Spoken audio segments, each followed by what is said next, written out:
Hello and welcome back, ladies and gentlemen. We have had the winners match, which was, quite frankly, Bowie, very disappointing, I might say. I mean, Ravens won both of them very convincingly. There was a little bit more action in game two, but the winners series that we had earlier today, I mean, I did not get really riled up as much as I've had with some of the lower rated teams. It was just very safe in all aspects. But now we're going to see two teams take each other on. Balrogs versus NoPing.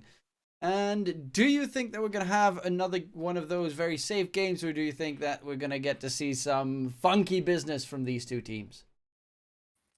I mean, usually I would say that NoPing, when we look at the Brax upgrade, because I guess that's something we mentioned in the last cast, they have Brax standing in, or I think he's going to be standing in until the end of the season, I don't and think they Hijack standing in for Balrogs. can, because I think Hijack is now stepping in for Balrogs, but this is their last time that he can sub for them. So afterwards, they're going to have to play with King Tekka again, which, yeah, that's going to be fun. But Because with they're, Brax, they have 4 games, right? They still have 4 games. yes, but This one being one of them. yeah, but that does mean that they would have, because this is their third series, that would mean that they have to play one series with Louise again. And that is, of course, in the fact, which I think we saw Wolf Team in the first DPC season this year, where they had a substitute the entire time. And then the last day, someone else couldn't make it. So then you were completely screwed because you could not sub in two people because you ran out of subs, which is something that you have to be very careful with. That's why I find it Mhm. weird that, like, they play, like, they get into an argument and then immediately they say, like, you know, boot them from the team and whatnot, and then you're Yeah, I in mean, that very uncomfortable situation. yeah. I totally agree. It's always like that in SA though. There's always a team that ends up with an argument and standing. But I was talking about like this in this specific matchup. I feel like even though there's uncertainty in both sides because of standings, I feel like NoPing ends up at an upgrade position way more than Balrogs. I feel like what NoPing lacks is it's not like Leo Style or Kim aren't like experienced players because they played majors and stuff. But I feel like they are a little bit disjointed, and Luis being that young of a player probably didn't help. So having like this older player that can also be a cornerstone, a stepping stone, makes NoPing in my eyes stronger than Balrogs. I feel like Balrogs they have some good players. Benny used to play for the old Apple Kings that did really well in the first tour of the DPC, I think. Um, RoboZ, great mid player. He's being tossed around in several teams, but I think he always like is relatively stable. But Borgs, they've having so much trouble with like King Tekka, coming in and out. I feel like they are in a worse spot mentally than NoPing is. Yeah, I mean, the thing with Noping is, of course, their lineup came together like a couple of days before the roster lock, and it was kind of, it's a pretty good roster, to be fair, with the players that they have. But they all just got thrown together because they needed a team, and I don't feel like they have found that connection with each other yet. You see them like go in at certain points in the game where the rest of the team is not ready. You know, Leostal has played really well in the previous series as well. Like, Leostal has been a star performer for that team regardless, but the rest kind of are like agitated or something in their approach sometimes. So it does look a little bit rougher on their part. Hopefully they can resolve those issues. Now they've got Brax, a player that also has a ton of experience behind him in 20 odd different teams that he's played in. So you've got a stable guy with the rest of the roster. I think that might definitely be a big change up for them. But Yeah. it wasn't all Louise. Yes, Louise didn't have the greatest showings, but you can't blame everything on one guy and hope that replacing him will be the magical cure all to fix your problems. Oh, I definitely agree. It's not all about the skill. I think like we talked a little bit about Lewis underperforming in the first matches. I'm not saying like he was the reason the team was looking bad. I'm just saying that because he was such a young player, in comparison, Brax being much older and more chill, I think he can be, especially with the South American teams. There's always a lot of emotions. There's always like this anxiety factor that I feel other regions have a little bit less of. And I think that's a cultural thing, really. I feel like Brax can help them in that regard of being, more calm, not really allow these like small mistakes kind of dwell on them. And because I agree, I feel like there were a lot of moments where NoPing things started to crumble and everything just crumbled really quickly because there was not that much cohesion. I think he can help with that. Hopefully, this is going to be a better showing from NoPing because I think pretty much all of the fans were not expecting NoPing being in the position they are right now. Yep. Definitely, especially you see the lineups at the start of the season. That's why Division 2 SA is kind of interesting because you had that with, of course, NoPing last season. You've had that with Wolf Team, kind of all the Brazilian teams every single time, where you like have high hopes. Something goes wrong. Some people get pissed off, and all of a sudden it crumbles. But if they are on point, I mean, we saw Wolf Team, of course, in Division 1. Like, that's not the Wolf Team we saw in the first season of DPC this year. That's a completely different team, and right now they're looking amazing. Speaking of which, they're playing against Infamous later on, against another, one of personally my favorite safe laner in the South America region. That's Parker. Definitely gonna be looking forward towards that match. Unfortunately, we won't be casting it, but there definitely will be amazing casters for that match regardless. But the draft is live, so we'll be jumping in right now, and we see some heroes here coming up on the side of NoPing. What is this? That is probably going to be a Brax Visage. He's definitely a spammer of these odd, dirty heroes. I guess Kim can probably play it as a 4 as well, but wouldn't be surprised to see playing the offlane. I think that's the best role for the hero. And the Marcy. I think Marcy is also a hero we're gonna see more and more. I think it was banned 2 times first phase in the last series you casted. It's a really strong hero. Has tons of different ways to be played, right? You can go for the displacement sort of Marcy, the enabler sort of Marcy with the third spell, just giving, heroes like Troll, Monkey King, just like it feels like you're playing with Alacrity the whole game.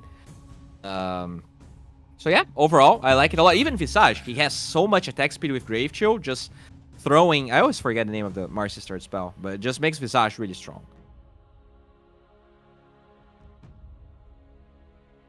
Are you looking for the name of the skill, by the way?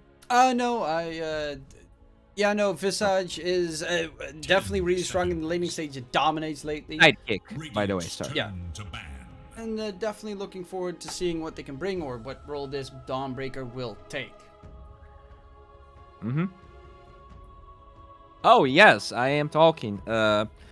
When we look at these heroes here, I think Dawnbreaker, also a hero that grew a lot in popularity. I didn't expect Dawnbreaker to be, this picked and prevalent, because I feel like a lot of these players weren't playing that much Dawnbreaker, because obviously it was not in Captain's mode, but it feels like a lot of people already adapting or maybe played in their pubs. Can be a 5, can be a really good 1. I think Costabil, and it was either Arteezy or Timado that played it recently as well. So overall, pretty good hero. And what do they ban here as Balrogs? They do have the 15 pick. And I wouldn't be surprised to see the pair for the Death Prophet being picked here. I don't think Dawnbreaker is going to be in the offlane. So maybe a 4 wouldn't be a bad idea. Although, obviously they could play TP mid. Oh, hello. Yeah.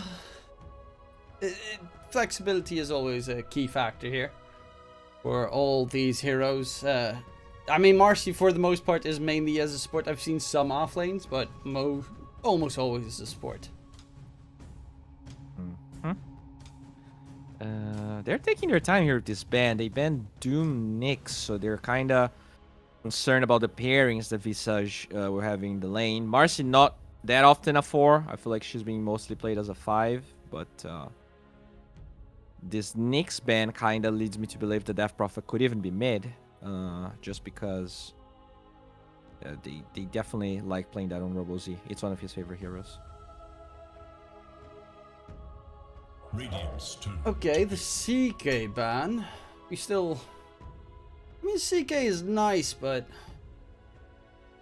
Visage is pretty good against him in the laning stage. Yeah, I really like Visage versus CK. The attack speed is low, kinda destroys him, and even the birds, like just dropping the birds, making sure that does damage to the illusion, stuns them. They feel pretty useless against Visage. Right now, okay, so with the Marcy, I see Puck has not been banned out. I would assume that might be on the radar for the NoPing side. Works well with the Visage as well, holding people down. Monkey King. I mean, Puck sounds a little bit more juicy here. They're actually going Lina, so probably a mid Lina, Visage off lane, Marcy 5. Would you think that this is a Monkey for the safe lane? I know that Mandy plays Monkey safe, but... Yeah, like, this Ogre pick, to me, leads me to believe the Dawnbreaker is going to be a carry, right? Because, I know, sure can play Dawn 4. I don't think it's nearly as good as carry or 5. So they're like, they feel like this Monkey King is going to match up versus the Dawnbreaker, and it's a pretty good matchup, I would say. So I don't mind the Monkey King pick. Obviously, they could flex the Dawnbreaker, but probably going to still be playing towards NoPing's advantage. And they get the Puck versus Lina, so they do throw the Death Prophet to the off lane. Okay. And yeah, they're actually going to steal that Puck on the Balrog side. You got the Dawnbreaker, of course, with the ulti, the Puck Dream Coil, so you hold them down in position. Come in with the big... what's it? Skybreak? What's the ulti called again? Dawnbreaker. Big jump from the sky, I think. Yes, yes, the hero landing leap. We'll stick to that. Solar one. Guardian, actually. But now that I think about it, you're right. This Monkey King could actually be a 4, so they don't have to commit to. I'm pretty sure they could play carry Monkey if indeed Balrogs goes for a bad matchup, but they'll probably want to flex this a little bit longer. Yeah, I know that Mandy plays Monkey, but you know, so does Kim. So. There is still some flexibility in that regard. Marcy is always a scary hero because the one hero that comes to mind every single time is Pudge.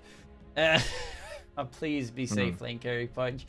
I've only been able to cast it, I think, once in SA Division 2, which actually got played by South Team, I think, against NoPing. Oh, really? Yeah, they destroyed NoPing with that one.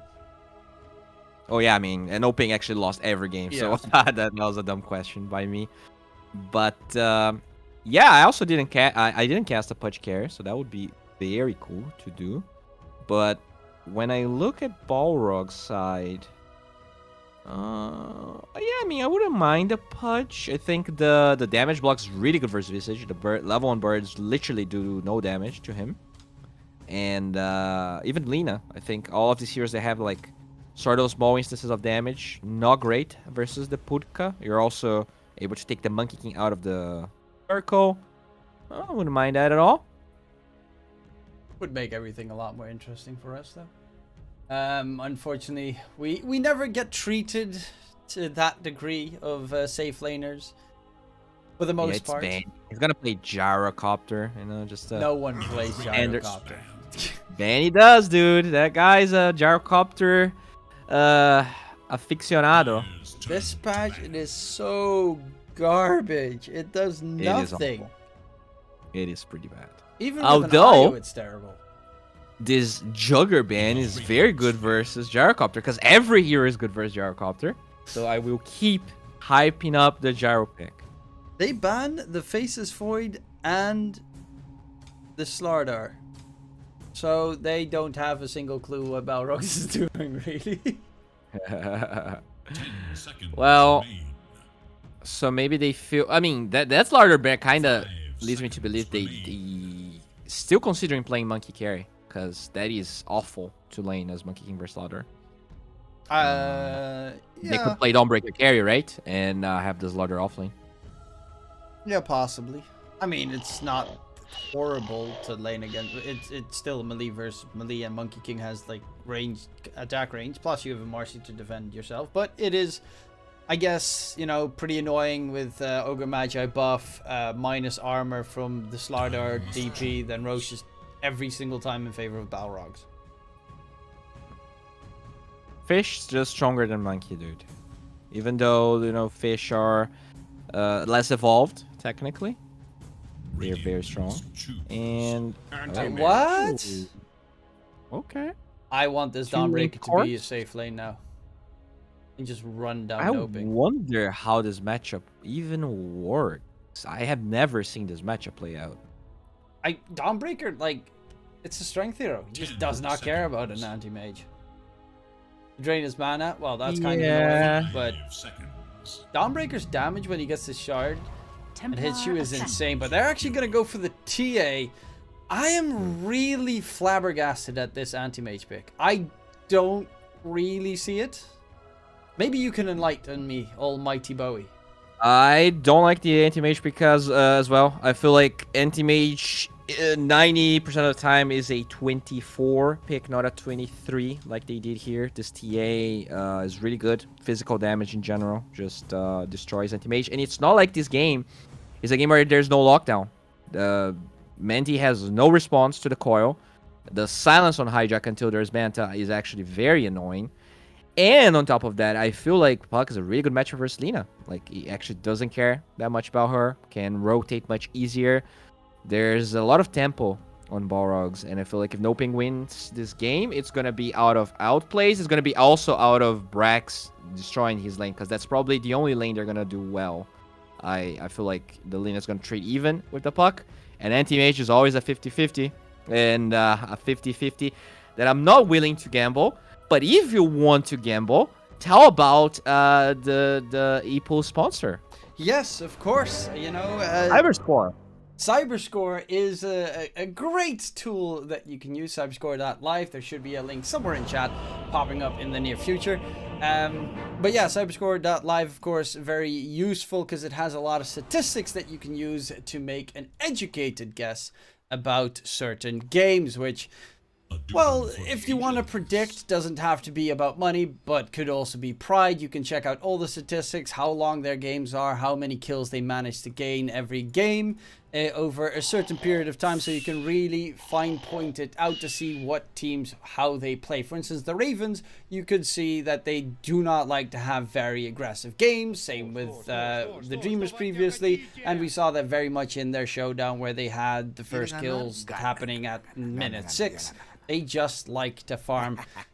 In this case, though, there is a lot more action going on, especially on the NoPing side. Not always positive.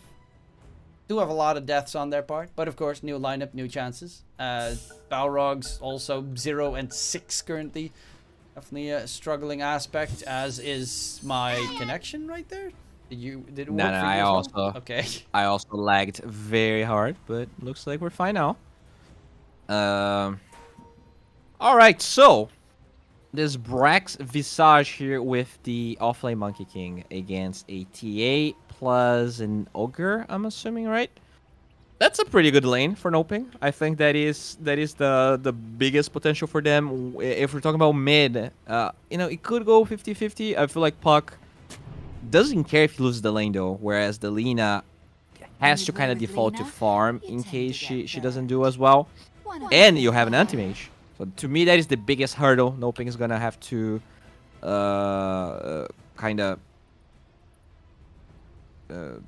win. Because it's just a conceptual problem, in my opinion.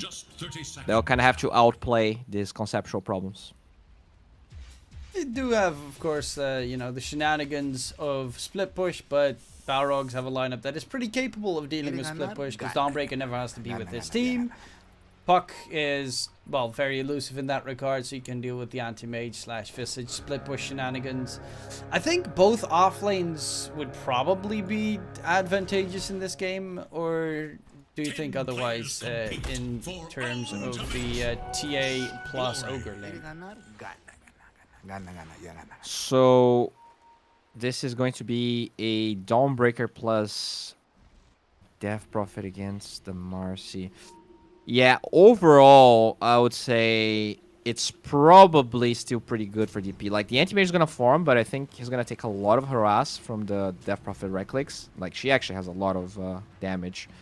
And there's some kill potential here, though. I feel like the Marcy is kind of the wild card of this lane. If you get the DP out of position, then you drain DP's mana. There's no possibility for the Spirit Siphon. Always make things interesting. So far, so okay. Mid lane, RoboZ versus Leostyle. Leostyle is, well, a pretty capable mid laner. Remember the good old First days. levels are great for Lina. Every level's great for Lina. Stupid hero. No, you don't. Yeah, she's pretty stupid. But once the bottle for RoboZ comes out, which he doesn't get that range creep, so. That's how Leostyle wins this. The longer he can delay the bottle, if maybe he doesn't get the bottle until the minute 2 mark, then maybe some supports are going to be needed to TP there so he can sustain himself. Then things start snowballing a bit. If he does get the bottle, which I think he's going to get now, I think it's still going to be a decent timing. So no sweat there.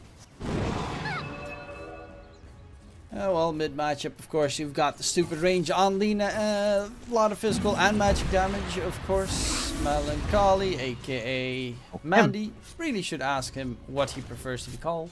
I know his Twitch name is still Mandy. I think Mandy Dota. I saw him in the Ryoya stream, I think, recently. Oh, really? Was he? He was complaining about stuff. Oh, but was he like playing duels with Ryoya? No, he was just like watching Ryoya, and I saw him talk to Ryoya, and he was like salty about something. I can't remember what it was exactly. I just saw that and it was like, makes sense. Dota players being salty. Name a more iconic duo. Exactly. That said, Mandy is doing pretty well in that top lane. 12 and 1. Ooh, hello. Nice mana drain coming out. Hijack not really enjoying that moment. So since Pamplona was gone for a second, that is a lot of damage dealt. Currently, Leostyle doing a very good job in mid. Mandy top lane also looking pretty ace. All 3 lanes going in favor of NoPing. That's when things get spicy. Even though they didn't kill the DP, now that she's low on mana, if Mandy jumps again, he will be slowing with mana break. This could be it. Hijack in trouble, and first blood secured for Mandy. The power of a Marcy, and there is that buff you talked about, the sidekick. Pamplona also being blocked, slowed down. The damage is coming in. He does not have a pump of heal. And Duna is just gonna healing salve. Ooh, just barely gets himself away. God, that was very risky from the Marcy. That was, I definitely underrated the, I mean, obviously the Orb of Venom was a really good addition by Mandy. They also engaged that pretty well. They didn't all in for the kill. They made sure she was low on mana first, then got the kill. The sidekick just allows him to be full HP, and on top of that with the Ring of Health, this is looking like a really good anti-mage game. Yeah, I definitely forgot that the sidekick was going to be a way for this anti-mage to actually farm. Usually, AMs nowadays go for Vanguard into Battle Fury, but this might be a game where he can just go Treads because he has that sustain coming from the Marcy, and that really speeds up your Vanguard timing. I'm sorry, your Battle Fury timing. And they almost killed off Benny in the bottom lane as well with the Tunded burst. Duna is going to get taken down. Hijack went for the double null talismans. I'm not really sure about the null talisman changes. Like, who cares about the extra max mana? More mana means more hits for the anti-mage to drain your mana, and you're not slowed. Doesn't he do percentage based? I don't... Yeah, he does. No, it does, but it used to be way higher percentage. I think it was like... Because now it's fixed plus percentage, whereas in the past it was like more... but all fixed. Yeah, but it now means that you have a bigger mana pool, so when you're out of mana, Mana Void blows up your entire team even more. Yes, that is very true. But sometimes you gotta pick your poison, my dude, and he picked the I don't want to be slowed poison. And being slow is very soul crushing. So Kim. I was joking here. I'm not saying it's right or wrong, but Very wrong. He's saying it's very wrong. Disgusting. No, the no Talus always gonna be good in these intelligence heroes. Ideally, he just wants to be very far away. The problem is the control of the creeps. If he can keep the creeps controlled close to his tower, he really doesn't care. The anti-mage can't really dive tower. And by the way, they did block the block and a drain. Luna is actually in a lot of trouble. They're giving away a buff before he falters. Hijack will be able to get that kill secured. Mandy chasing for more, but Mandy is severely farmed. He's got the Ring of Health and the Power Treads already done 6 minutes in. Yeah, we didn't really talk about the other lane. The TA is being crushed by Brax. Brax Dota, player that was retired for 2 seasons, crushing in South America DPC right now. Back off. And well, Kim is constantly chasing him with the Monkey King. The constant Jingu Mastery gain. I mean, level 1 Psyblades. Let's see. You still have less attack range than a Monkey King as a TA. So that's fun. Monkey King 300 attack range. TA 240. The Monkey King can very easily bully them out of the lane. And that is exactly what Kim has been doing the entire time. Yeah, it's actually crazy how this lane is going this way, because like the biggest problem Visage has is the base damage is actually terrible. And TA is the total opposite of that, but I think the attack speed is low, plus the fact that this Monkey King can actually zone her, just allow them to do much better in this lane than maybe some people would give it credit for. And this is great, you know, very close to level 6 on Brax already, and that's when Benny is gonna have to leave the lane, pretty much. I feel like the birds just take all of the refractions out. Do they have any stacks for this TA at the moment? Doesn't look like it. It's not gonna be... It's not Kara. We don't get to see the 50 million stacks every single game randomly appear without even noticing that he made those stacks. Kara fan right there. 100%. Like, that was insane. He got like 3 camps quad stacked. Top lane. And nothing happened. Exorcism gets used. Robo-Z rotated in. They can catch the Marcy, but that's about it. Cost a rotation and an Exorcism. Not too great, but does need to catch up because Leostal is really having a great time in mid. He's just trying to get his bots as soon as possible. And then most likely start helping out the side lanes, which, to be fair, don't need any help. I mean, bottom lane, the TA is farming jungle creeps because it's just too scary to stand there alone. Yeah. Also, really good play by Mendy there. He played aggressively enough to lure the puck in, but he knew that puck was, you know, dying to actually get a kill there. So he instantly blinks away, and this might yield them a kill now that the puck isn't in the lane anymore. Hijack, no ulti. Mendy does sidestep that bad boy, and this should be killed. Yeah, he's got Mana Void as favorable as well. Does not really do that much against Pamplona, but he pops up some mangoes, so he's immediately going to lose that mana, which turns into damage. They find the Ogre Magi to boot, 2 quick kills. This is, even though the net worth advantage is only 1k, it feels so much more. I mean, this AM Marcy lane is insanely strong. Only 1 point in sidekick, like the 35% lifesteal, it is pretty much a 0 to 100 HP on this anti-mage all the time. Oh, Hijack. They do have this aggressive ward in the form of a Monkey King and also an aggressive ward. So, pretty sure Hijack understands that he's playing with fire right now. Oh, there you go. You can take it out. You cannot deward a Monkey King though. Well, you can, just kill him.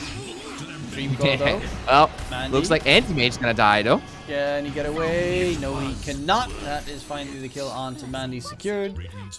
And they're gonna turn that into the tier 1 tower towards the top lane in their favor as well. Robo-Z is slightly catching up. Every step further, he gets closer and closer. But Leostal now has the bots finished up, and hopefully we're gonna get to see a little bit more action coming from him on towards the side lanes. Yeah, that's really... I'm very surprised. I feel like until this point, Mendy played really, really well. I'm surprised he actually rotating the lane after he saw the TP from the Ogre. So, like, you saw the TP, you see the D ward, you expect rotations going towards that area anyways because we were approaching the 10-minute catapult. His death right now was definitely avoidable. And you can't really expect the Lina to be there to help you. So I was actually feeling like this was going to be one of the fastest battlefields of maybe the entire patch. That was definitely delayed now. That death cost him a pretty decent amount of money and time. Still is in a very good spot regardless. Second in net worth at the moment. And Benny is, well, Benny just needs to catch up quickly in the jungle. This is going to take quite some time. Leostal, oh, Benny went for the straight TP. Did not know that Leostal actually did not have his LSA available. So Benny could have just gotten the TP away. Does not die, luckily enough. Even with the Laguna Blade being used. But a very risky position to walk into. Yeah, not only that, like they actually took the top tower, whereas this still gonna take a while. I guess with the Lina rotating, there's not gonna be any movements from Balrogs, so very nicely done. I think I'm happy that Leo style, even though he pretty much just farmed to this point, does come here to make sure they secure this, because this is how Mandy will accelerate. You need to open up the map, and now I assume NoPing will collapse into the mid lane. They already have these travels on the Lina. He is going for a very fast timing on the BKB, so no Shadow Blade, no shenanigans. He just wants to enable Mandy for the rest of the game now. Well, they do find a kill onto Kim in the top lane. Robo-Z could Dream Coil Duna is not going to pop it just yet. You do have to be very fearful now because Pamplona does have his ulti available, the Solar Guardian. I always forget about the new heroes' spell names. Starbreaker, Celestial Hammer, Luminosity, hey LG, and Solar Guardian. Alright. Once again, it's Balrogs that is taking the lead, that is kind of taking it to NoPing, which is understandable with the draft that they have. Which is why, you know, I was surprised with this Lina anti-mage combination. The lane worked really well, but now you still have to, like, you know, kill the Ancient. You can't just win the lane. And also, if you want to rely on the lane that much, it's important that you die very little. So I hope Mandy does has the spider senses turned on right now, because I'm sure they want to use that coil into Solar Guardian to kill him. That is like 100% a kill, because they have the silence afterwards. Level 4 silence right now. That's definitely a kill until he has Manta. Yeah, they have a very nasty amount of ways to control this game. They've got silence on the DP, they've got silence on the Puck, you got the stun on the Ogre, of course, and the Dawnbreaker. Dream Coil. Like, plenty, even the shard later on for the TA, plenty of tools to deal with the anti-mage being so very elusive. Still not, like, ideal ways to control him. As you mentioned, the Manta style, then the hero dodges, gets rid of a lot of these nasty debuffs. But the Dream Coil especially, that is the key factor. That kind of forces the anti-mage later to go for a BKB. Otherwise, you're just dead the moment you get coiled. Yeah, you know what? I'm kind of getting kind of scared for NoPing at the moment. I like the battlefield is gonna be done, so it's not like Mandy's timings are delayed. Oh, that was super laggy. But the problem is, I feel like because this Lina is just striving to get the BKB before Leo style really does anything, I think they can just force Roche on the side of Balrogs. They can just literally pop Exo once it's back up and force it with the TA. We'll see how much Balrogs will press the issue, though. We did see in the first series of Castle with Dreamers, they did very fast. He got jebaited, it seems, or who's the one actually getting jebaited? Oh. LSA comes out. Laguna onto the Ogre, but Lina is dead. Kim, Monkey King tries to at least get a kill for Troubles, but this was such a filthy jebait. They had the ward. They knew what was coming their direction, even though the ward was under vision, and the Ogre was just perfectly positioned to catch him out. Balrogs outplayed NoPing right there perfectly. I mean, as Mandy, I really don't even... Like, I would be probably happy, because now you know where is on cooldown, you know where everyone is. My fear was that the Lina was playing so passive that the anti-mage was going to be the hero that is, you know, the first point of contact of any moves or smokes from Balrogs. At least because they were there, it means Mandy can keep on farming and scaling. Like, this Manta timing is crucial for their draft. And yeah, this buys him a couple of seconds at least. Pretty sure he's happy about it. Yeah, Leostyle not so happy though. That's a little bit of a facepalm, getting baited into that move. Still very nastily done. Of course, it always helps if you get a multicast. True. But the problem is, you know, Benny was maybe almost 3k gold behind his anti-mage, and they are quite even in CS and net worth right now. Benny pretty much surpasses him now. And this Roshan timing with the Dazzle around the corner, that's very scary. I don't think the anti-mage is going to have Manta when there's Dazzle on TA. He's, you know, still on his Yasha. Yeah, finishing anti-mage can't fight. Not for the foreseeable future. Without Manta, he definitely can't fight. Even with Manta, you know, you get Dream Coiled, you're still dead. Dream Coil is so good this game. The leash is just nasty. And even if you get a BKB, which I think is probably a must-have for the anti-mage this game, level 25 buck, where it pierces BKB, makes everything so much harder. Yeah, that is eventually becomes a problem for sure.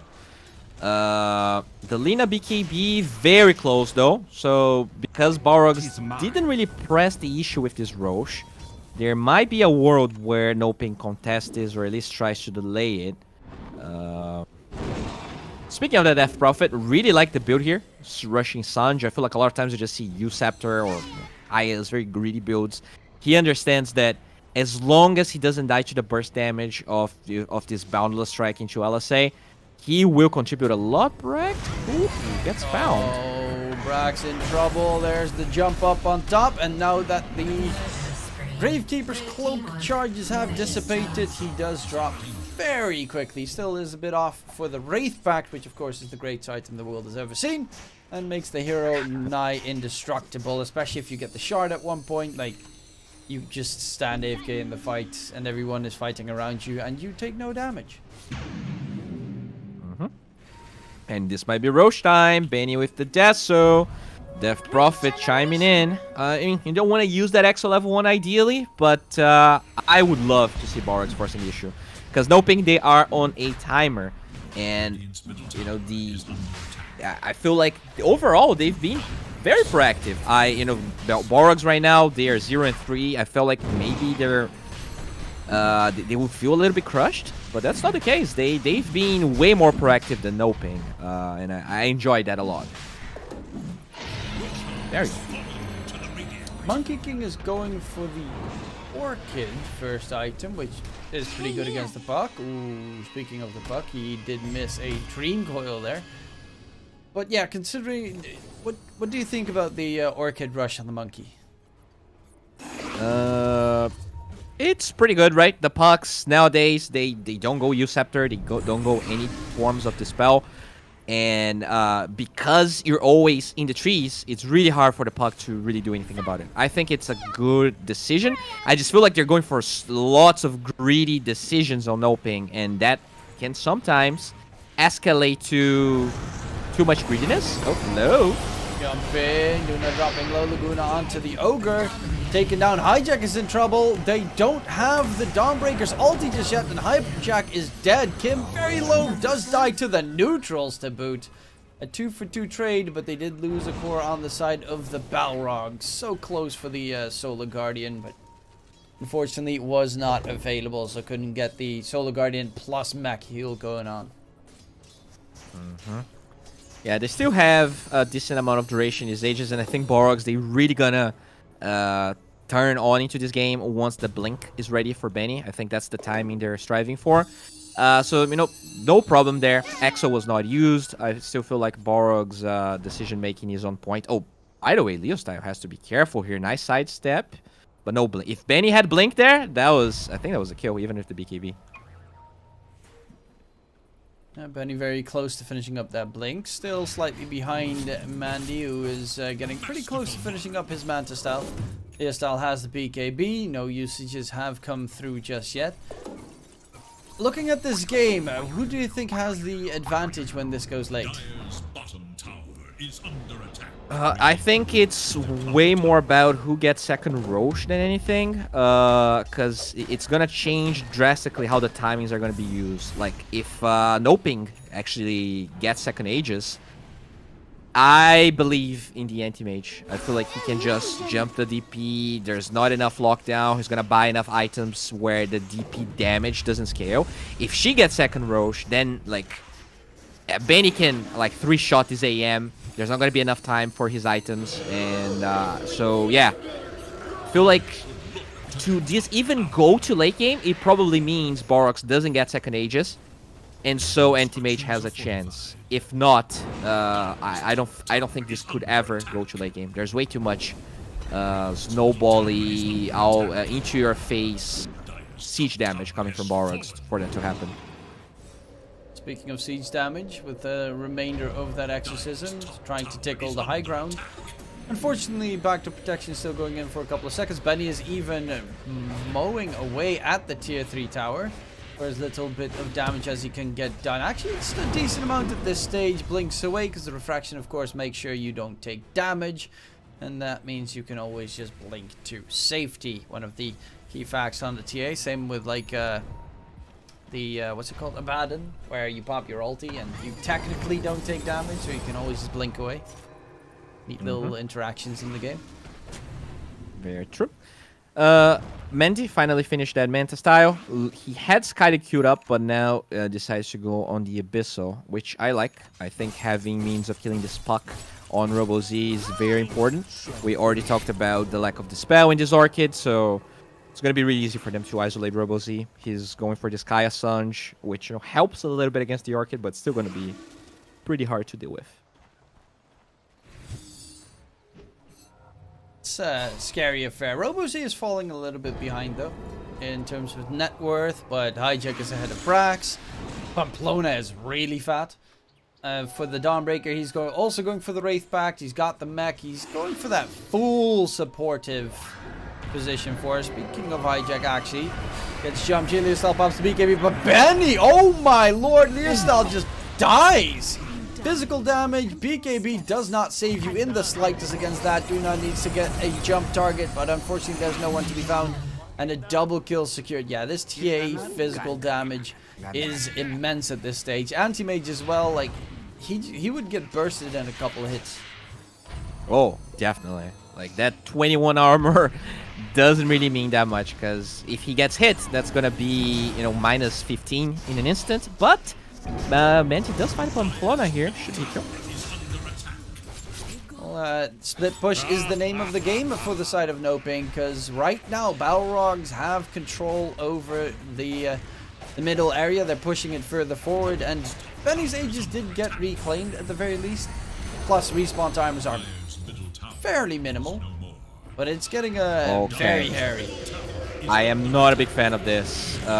This is how teams lose games a lot of the times. I don't think they are in this rush. Oh my god. Nice stun coming out though, but Duna gets blown up. No buyback available. The melee racks are dropping pretty quickly. Mandy jumps in aggressively. They're going to back off for the time being. Did force all the rotations back. I do 100% agree with you. It is very risky, but honestly, without the Visage in the fight, you don't have the control on the side of NoPing to really make an engagement work. If the Visage was alive, I definitely would say don't even attempt to get close to the high ground, because double stun familiars is disgusting. It's just that, like, I feel like a lot of these Division 2 teams, they go in with the mindset of, alright, let's just force them back, but they always end up diving or, like, overstaying. This time, I think Balrogs played pretty well. Like, look at Benny. He was 200 gold away from his BKB, and they used EXO for that. So I feel like if they waited, they could have done the same thing, but actually have a chance to overpower them in the fight and take the Rex. Regardless, though, still really nicely done by Balrogs. I don't think NoPing is necessarily playing bad, but their draft just makes them play this way. Which, by the way, I'm surprised the gold advantage is this small. So that actually means NoPing is doing a good job of split pushing, giving this anti-mage a lot of farm. He only died at one time. And I do like what Mendy is doing here. He does go for the BKB. So it definitely allowed them to fight now for that second Aegis we talked about. That is like the key thing this game. With that BKB, they need to take a fight.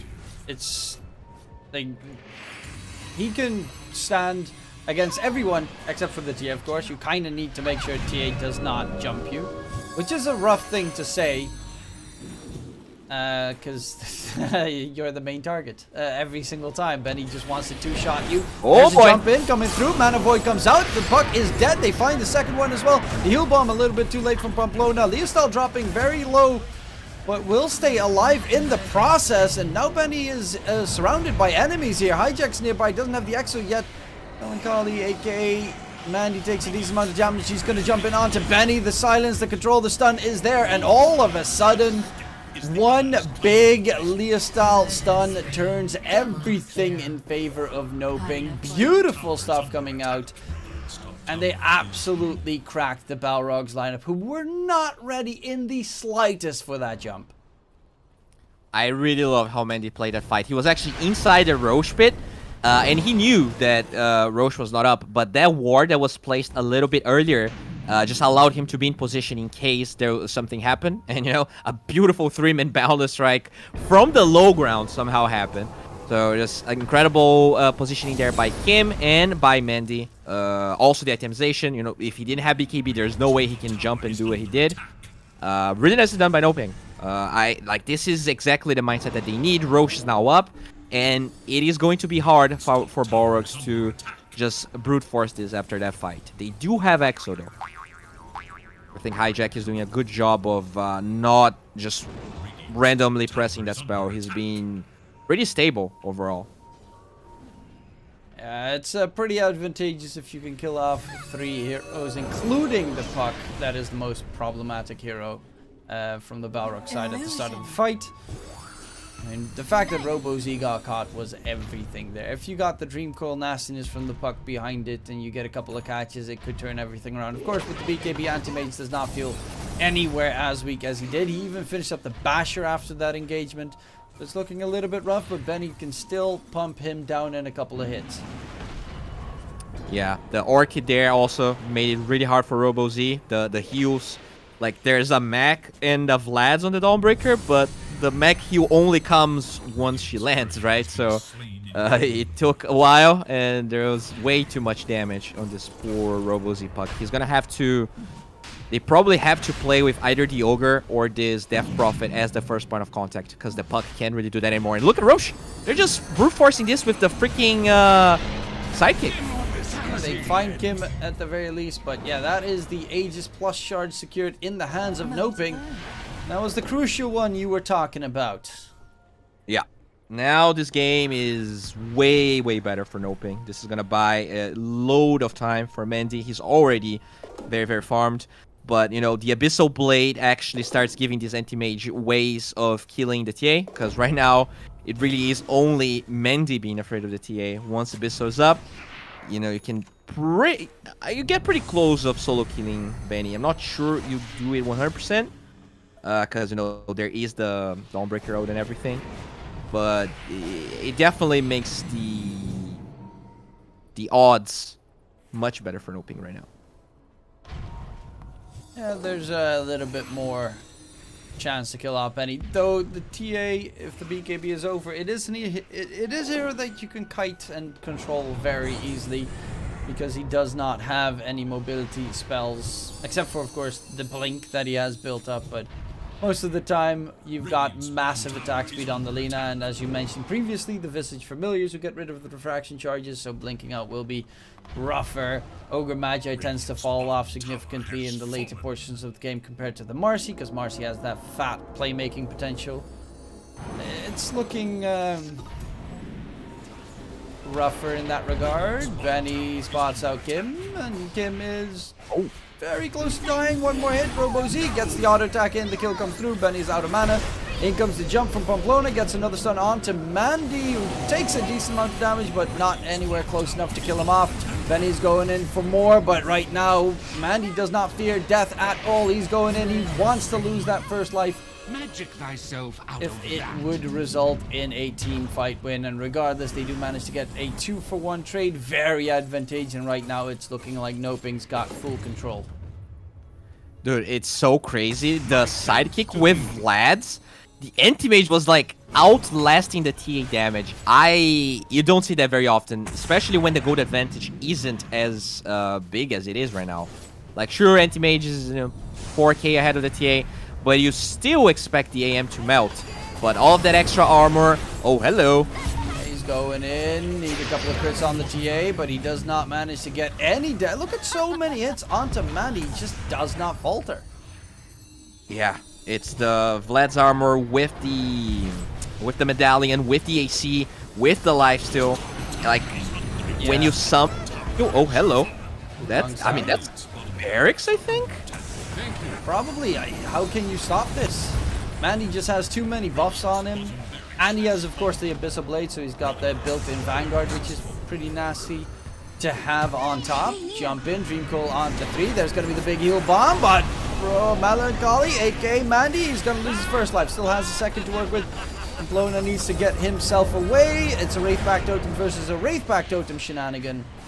But now that the Aegis is gone, it's a little bit scarier. Brax is just going to be the delay-all unless they want to re-engage. They want to reset? I'm not... Yeah, I wouldn't go for the re-engage there. This is just done. Yeah. Not a big fan of this play by NoPing at all. There's a tier 2 mid and top, so even if they won that fight, there's nothing they could have gained out of that. They're not going to brute force tier 4s at 30 minutes into the game, so very risky. It could have, if they weren't this far ahead, I think this could have been a throwaway play. But besides that, I think NoPing is doing a good job. They identified that the biggest problem was second Roche. I think the itemization from Andy was great.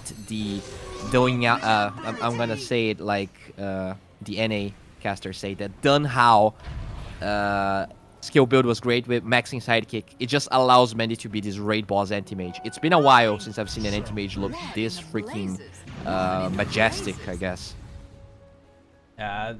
You mentioned it, of course, also the medallion buff, the AC buff. Like, they've got plenty of ways to keep their anti-mage up topped and give him tons and tons of armor. Now he's going for the Scotty, so he's going to have a ton of HP. Of course, it does get a little bit scarier. Benny fought that engagement with a Chrysalis. Now he's going to make it a Daedalus, and that increases his damage output significantly.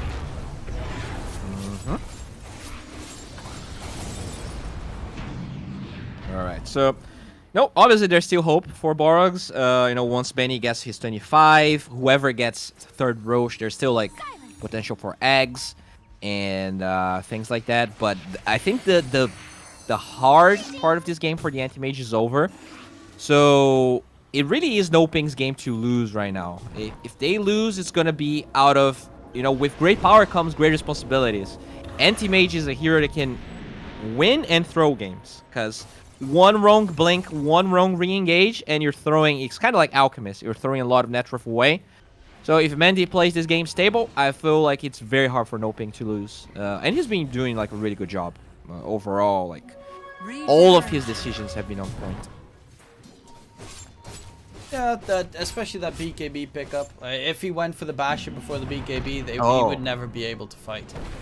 That play was key. The one right before our second rush spawned. They did a really good job with that in NoPing. What else? I guess Kim is now going for a Halberd. Also very impactful versus the TA. Okay, jump in. Hijack in a little bit of trouble. Does get the BKB up. Pamplona is actually going to aggress further forward. I heard a Dreamcoil on the side. Yeah, the Monkey King is going to get caught. That's a gem picked up for Balrogs. So a decent amount of net worth going back in their favor. Now that the BKB is, of course, on cooldown, Mandy does not want to fight. And that is very rightfully so. Yeah, until Puck's 25, the split push really is going to be a problem for Balrogs, because they do have the BKB on Lina and Anti-Mage, as we talked about. So until he gets that talent, dealing with the split push is not going to be easy whatsoever. He is actually pretty high level though, considering he's actually 6-1, right? He only died at one time. I don't know why I thought he was going to be lower level.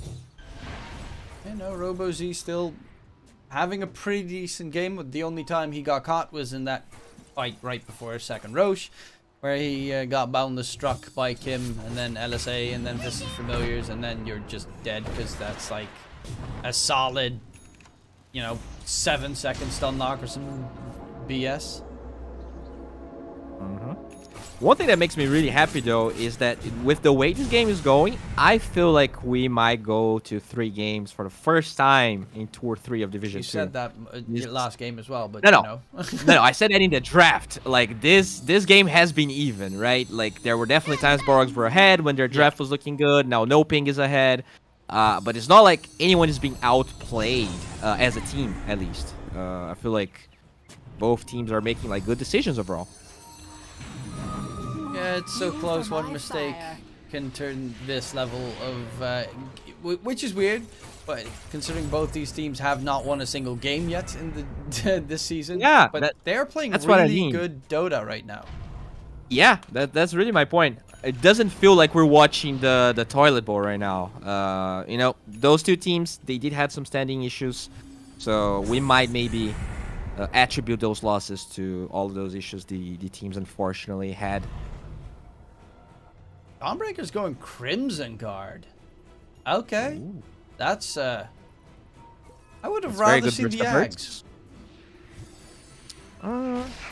The evasion I think makes it hard the for the... problem with the eggs is melancholy. I mean, the Crimson just lasts more, right? You just press it once and your whole team has it. Yeah. But I wouldn't mind the eggs. I think like he's probably his next Unlock item. hijack. Does he get any healing off? No, he does not. Pops the BKB right before he dies. No buyback available. Wukong's command comes down. They are kind of forced back on the side of the Balrog. Roche up in give or take a minute and a half. So, I mean, they can get the tier 2 tower. Maybe the tier 2 tower in mid. Don't really think they're gonna be able to push high ground as well, because it's still fairly risky against the TA at this stage in the game.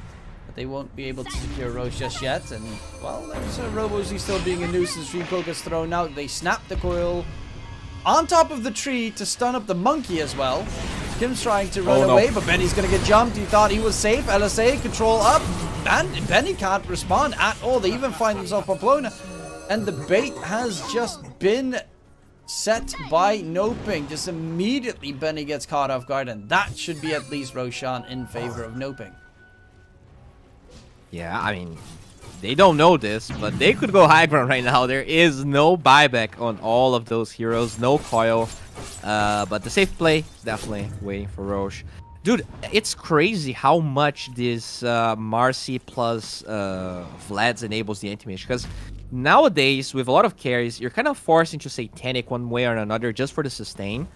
But it's like he has Satanic the whole time. Oh, I love what Mendy's doing here. Just because Roche is not up, and they do have vision with the birds. He pokes, and he's like, I don't think this guy's has buyback. So, might as well just... oh, no, Marina actually. Tries best, and Duna, of course, blink in, toss back, going for the Ogre. He actually also went for the Mana Void cooldown instead of the counterspell magic resistance. So you have to be careful of exactly that move right there. Because it's back up in 20 seconds. And a full top set of racks secured. Tier 2 tower still standing in mid. And there's now no Ogre for 65 seconds because he also bought out. Why do none of the Balrogs players except for the Puck have buyback? What a punk. I mean, sometimes, like, I guess, you know, usually buybacks are, especially if you're going to contest Roche, they're going to be more important for Dire, right? Because you do have that outpost right there. It's not like the buybacks, if they're going to fight for Roche, really helps Balrogs because all of the structures are far away. So, I don't even think it's necessarily a problem. Like, when you're super far behind, sometimes just buying out and fighting is the best choice, right? Because is it really the buyback of a Puck that uses Coil or like a DP that uses Exo for the fight really matters if she comes back with no cooldowns? He didn't have I don't think he used Exo last fight. So. I mean, the BKB was at the last second that he used, and so he wouldn't have it, but it would be nice to have, you know, Exo in the engagement regardless. He has 3.3k HP on the DP, so he's not easy to kill. Well, I say that, Lina does it like a truck, and there's going to be a jump in from Mandy, going for Benny again, and he's dead. 95 seconds, no buyback available on the TA. And they are just pushing forward. Leostyle pumping out damage like it means nothing.